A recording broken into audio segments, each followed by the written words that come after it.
Sean bienvenidos chicos nuevamente y a todos los que nos siguen en nuestro curso sincrónico de Derecho Romano. Continuamos en la unidad 1, que son las generalidades del derecho romano. El día de hoy vamos a ver dentro del tema 2, el subtema 2, que es la persona o la capacidad.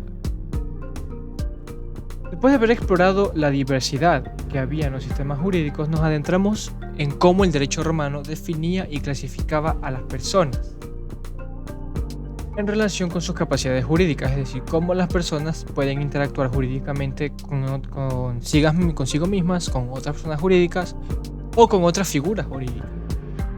Este rendimiento es fundamental para apreciar cómo se asignaban y cómo se reconocían sus derechos y obligaciones en la antigua Roma. Recuerden que todo lo que pasa aquí es base del derecho actual, así que es importante entender cómo funcionaba este aspecto de la persona. Dentro de las capacidades que tenían las personas se pueden dividir en dos, la capacidad de goce y la capacidad de ejercicio. La capacidad de goce es la capacidad de una persona para ser titular de derechos y obligaciones.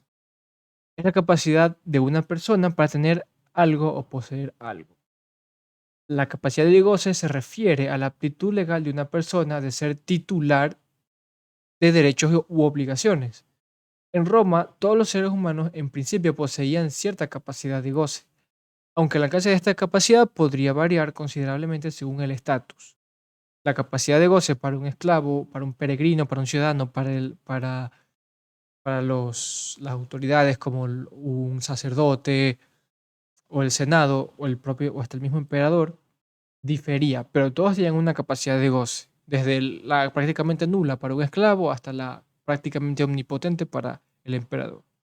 Luego tenemos la capacidad de ejercicio. Es la capacidad de una persona para ejercer sus derechos y cumplir con sus obligaciones. Es la capacidad de una persona para hacer algo o actuar en consecuencia.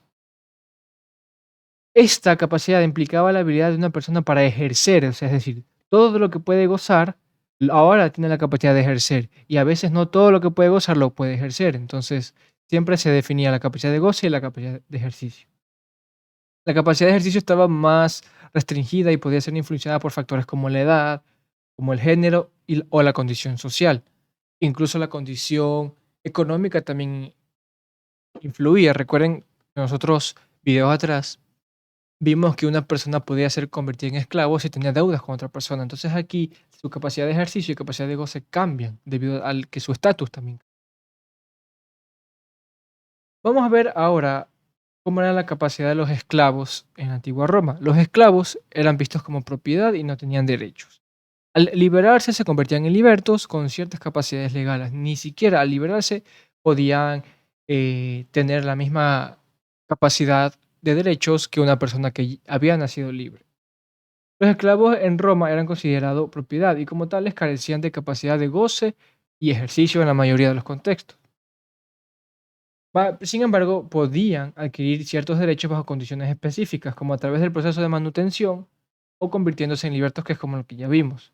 Es decir, sí se pueden hacer casos en los que los esclavos, dependiendo de sus amos, podían cambiar y pues se le consideraban o se les reconocían ciertos derechos.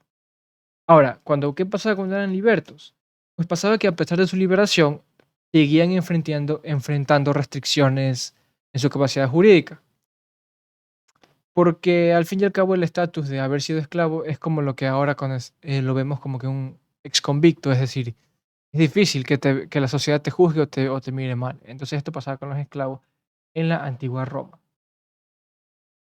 Vamos a ver con la capacidad de las mujeres. Las mujeres romanas, pese a limitaciones legales, podían poseer y heredar bienes y ser tutoras si su marido lo ameritaba o si su marido faltaba.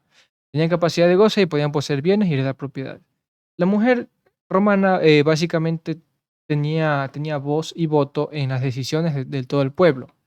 Obviamente, al ser una sociedad patriarcal, las típicas restricciones de no poder participar en la política, de no ser la jefe de familia prioritaria, sino que siempre ser el marido, las limitaban. Sin embargo, la mujer siempre pudo darse a conocer, pudo ser literaria, pudo ir a estudiar. Esas capacidades no se le negaban, solamente tenían ciertas limitaciones legales. Muy bien, la conceptualización que hemos visto aquí respecto a las capacidades de la persona y qué es lo que hace una persona como tal, ofrece una ventana a lo que pasaba antes y nos refleja la estructura de la sociedad. Pero más allá de la estructura de la sociedad, nos reflejan las bases sobre las que se han construido muchos sistemas legales modernos, basando en la capacidad de cada individuo, segmentándolos en condiciones de riesgo o de no riesgo según su estatus social, económico, que al fin y al cabo hoy en día siguen perdurando, como lo que les dije. Si bien ya no hay esclavos de manera legal, los ex convictos tienen ciertas restricciones y limitaciones, ya que ellos ya quedaron manchados judicialmente. Entonces, hemos llegado al final del video. Muchas gracias por seguirnos en nuestro curso. Te esperamos en el siguiente video donde desarrollaremos otro tema, conceptos y con otros materiales que te van a servir para continuar en el curso. Sigue atento, cuídense mucho y adiós.